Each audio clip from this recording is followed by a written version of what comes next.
નિરાલી's kitchen. તો friends, ઘણા લોકોની એવી કમ્પ્લેન હોય છે કે સત્યનારાયણની કથામાં જેવો માવાદાર અને છૂટો શીરો ઘરે નથી બનતો। તો આ શીરો જો પરફેક્ટ મેજરમેન્ટ સાથે બનાવવામાં આવે તો આપણો શીરો પણ એકદમ છૂટો અને માવાદાર જ બને છે। તો ચાલો હવે આપણે બનાવીએ પરફેક્ટ મેજરમેન્ટ સાથે સોજીનો શીરો। તો સોજીનો શીરો બનાવવા માટે આપણે અહીં લેવાનું છે 1 વાડકી સોજી, 1 વાડકી ખાંડ અને 1 વાડકી ઘી। ઘી જો તમે પીગળેલું લો તો 1 વાડકી લેવું અને થીજેલું લો તો 1.25 વાડકી લેવું અને એ જ વાડકીના મેજરમેન્ટ પ્રમાણે 3 વાડકી ભરીને દૂધ લેવું। ત્યારબાદ ઇલાયચી પાવડર, બદામની કતરણ અને કિશમિશ એટલે કે દ્રાક્ષ। હવે આપણે એક નોનસ્ટિક લઈ લીધું છે। તમે જાડા તળિયાવાળી કઢાઈ પણ લઈ શકો છો।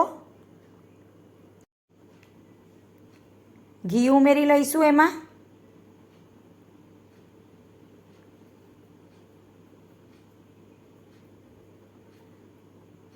હવે ઘી ગરમ થાય એટલે સોજી ઉમેરી લઈશું।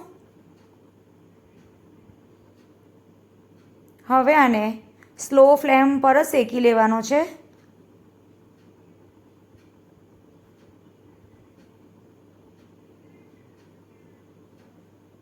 કન્ટિન્યુઅસ હલાવતા રહીશું એને। સોજીના શીરાને મહાપ્રસાદ પણ કહેવામાં આવે છે। આ શીરો જો તમે એમને ખાવા માટે બનાવતા હોય તો તમે દૂધની જગ્યાએ પાણી પણ લઈ શકો છો અથવા તો અડધું દૂધ અને અડધું પાણી પણ લઈ શકો છો, પણ બંને ગરમ હોવા જરૂરી છે।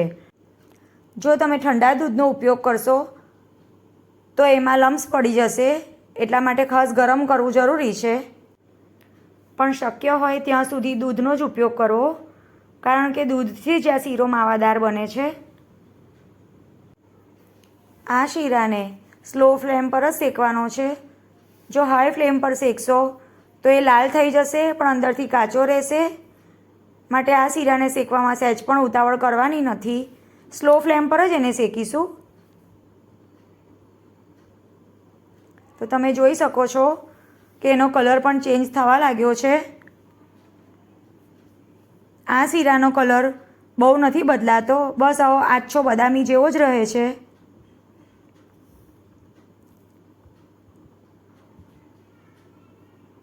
કન્ટિન્યુઅસ હલાવવાનું છે એને। આ સોજીને શેકાતા 12 થી 13 મિનિટ જેટલો ટાઈમ લાગે છે। હવે આ ટાઈમે આપણે એમાં કિશમિશ એટલે કે દ્રાક્ષ ઉમેરી લઈશું।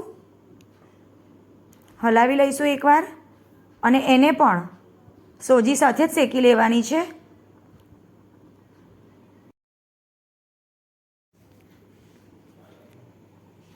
બે મિનિટ જેવું થાય છે આ શેકવામાં। હવે તમે જોઈ શકો છો કે આપણી દ્રાક્ષ પણ સરસ શેકાઈને ફૂલી ગઈ છે। હવે આ ટાઈમે આપણે એમાં જે ગરમ દૂધ લીધું હતું એ ઉમેરી લઈશું। યાદ રહે કે દૂધ ગરમ જ લેવાનું છે। હવે એને શેકતા જઈશું કન્ટિન્યુઅસ। આ વખતે પણ ગેસની ફ્લેમ સ્લો જ રાખવાની છે।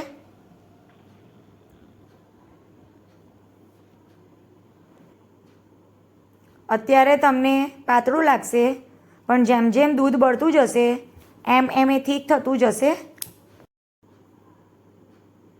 સતત હલાવતા રહીશું એને। તમે જોઈ શકો છો કે એની કન્સિસ્ટન્સી ધીરે ધીરે થીક થતી જાય છે।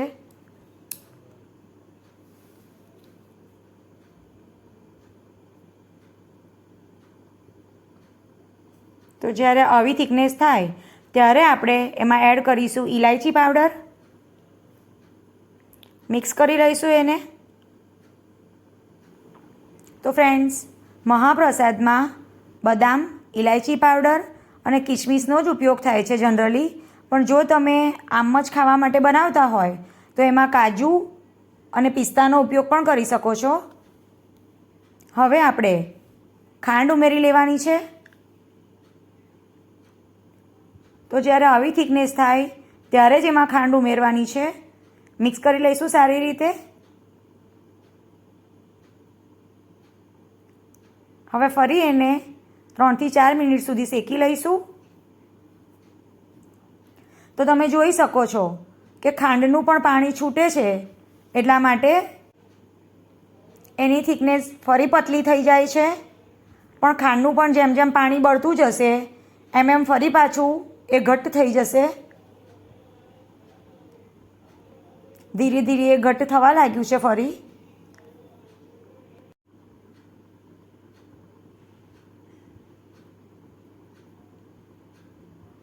આપણે એને જ્યાં સુધી ઘી છૂટું ન પડે ત્યાં સુધી શેકવાનો છે. તો શીરો આપણો ઓલમોસ્ટ શેકાઈ ગયો છે. સ્મેલ પણ સરસ આવવા લાગી છે. તમે જોઈ શકો છો કે ઘી સરસ છૂટું પડવા લાગ્યું છે એનું.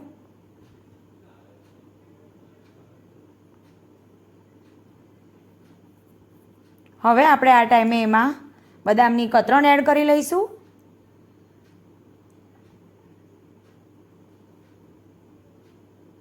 મિક્સ કરી લઈશું સારી રીતે.